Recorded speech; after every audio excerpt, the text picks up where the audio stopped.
बहुत से लोग सनातन में पीपल की पूजा करते हैं। कौन कौन करते हैं पीपल की पूजा?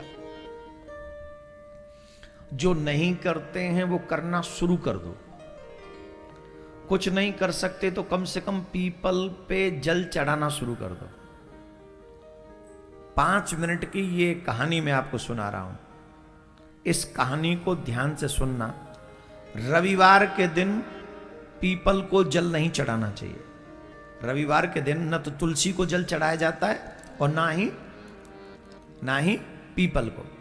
शनिवार की शाम को अगर आप दीपक भी जलाएं पीपल के नीचे, इसका बहुत बड़ा फल है। एक बहुत अच्छी कहानी 5 मिनट की है, इसको जरा सुन लें और उसके बाद में फिर आगे कथा बढ़ाएंगे। एक ब्राह्मण थे, वन में रहा करते थे। पीपल का एक वृक्ष उनके आश्रम में था, उन्हीं के आश्रम में था। और उनका एक ही काम था कि नित्य पीपल को जल चढ़ाते थे और पीपल की सेवा किया करते थे, प्रदक्षिणा किया करते थे। एक बार यमराज ने उन्हीं के नाम राशि को लाने के लिए कहा कि तुम ले आओ, फलाने को ले आओ। और यमराज के दूत गलती से इन ब्राह्मण देवता को ले गए। और जब ब्राह्मण देवता को ले गए तो यमराज के पास प्रस्तुत किया। यमराज के साथ जब सामने प्रस्तुत किया तो भगवान यमराज ने देखा कि ये इनको क्यों ले आए, इनका तो समय नहीं, ये तो बड़े तपस्वी ब्राह्मण है, इनको क्यों लेके आए तुम? तो उन्होंने कहा कि हमसे गलती हो गई, आप हमने समझा आपने इन्हीं को बुलाया। बोले इनको नहीं बुलाया था, एक व्यक्ति मर गया उसे लाने के लिए बोला था तुम्हें, इनको क्यों ले आए? ये तो बड़े तपस्वी हैं, पीपल की पूजा करते, नारायण की पूजा करते। तो बोले अब तो अपराध हो गया, अब तो क्षमा मांगे। यमराज के दूत भी कहे महाराज क्षमा कर दो, हमको क्षमा कर दो, ये तो अपराध हो गया हमसे।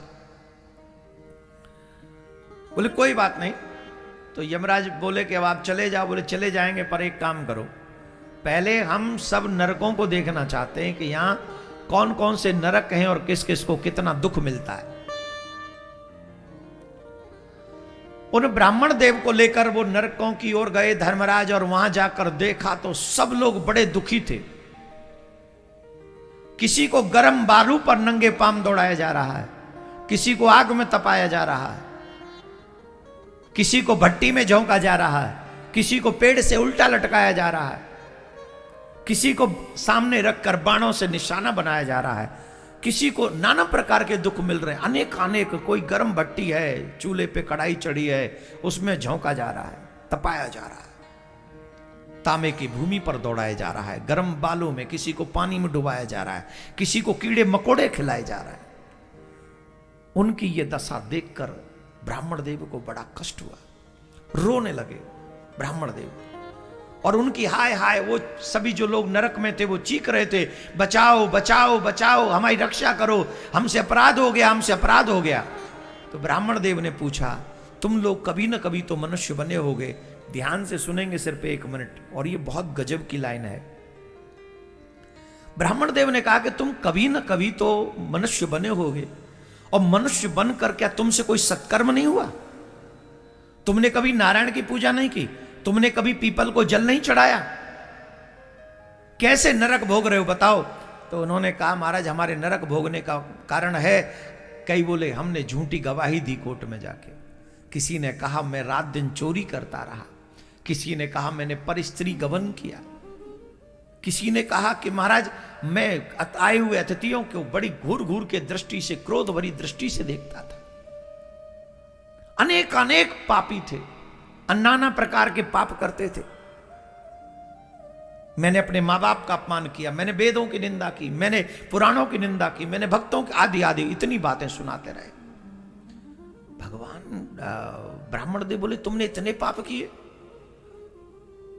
तुमसे कोई सत्कर्म नहीं हो? बोले एक भी सत्कर्म हमने नहीं किया।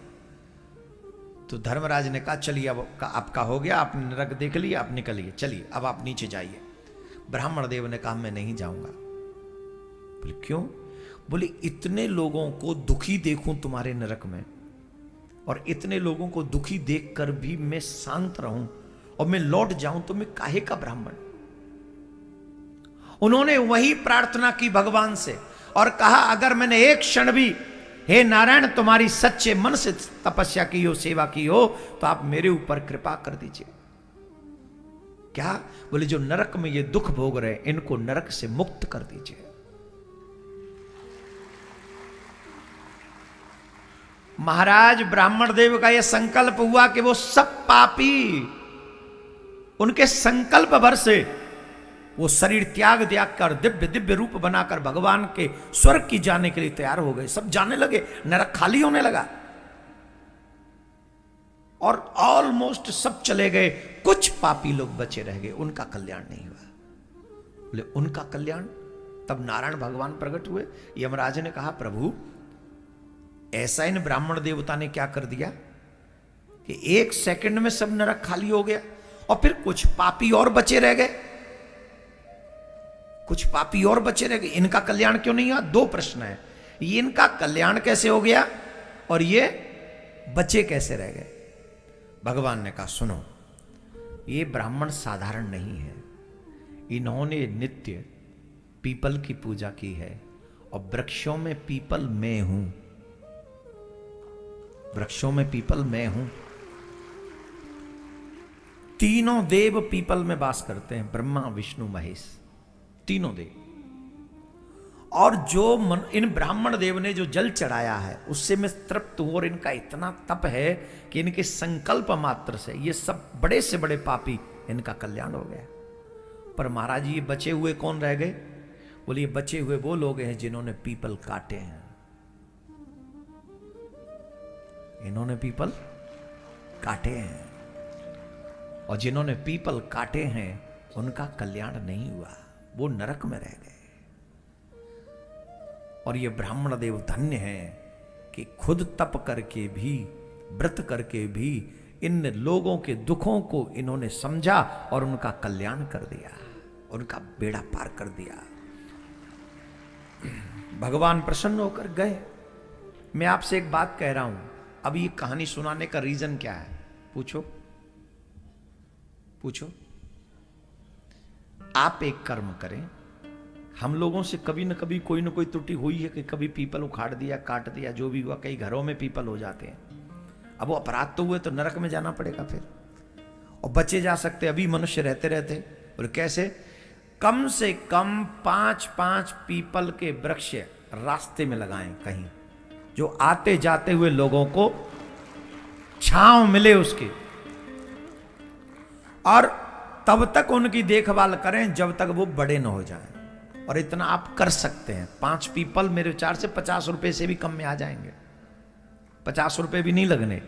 अब चाहते हो तुम्हारा कल्याण हो, तुम चाहते हो नरकों से बचें, तो 5 पीपल के वृक्ष आप सब अपने द्वारा लगाएं। पीपल को जल दें, रविवार को जल न दें, ये ध्यान रखें। और अगर शनिवार को दीपक भी जला दें तो तुम्हारा कल्याण होने से कोई नहीं रोक सकता, निश्चित कल्याण हो।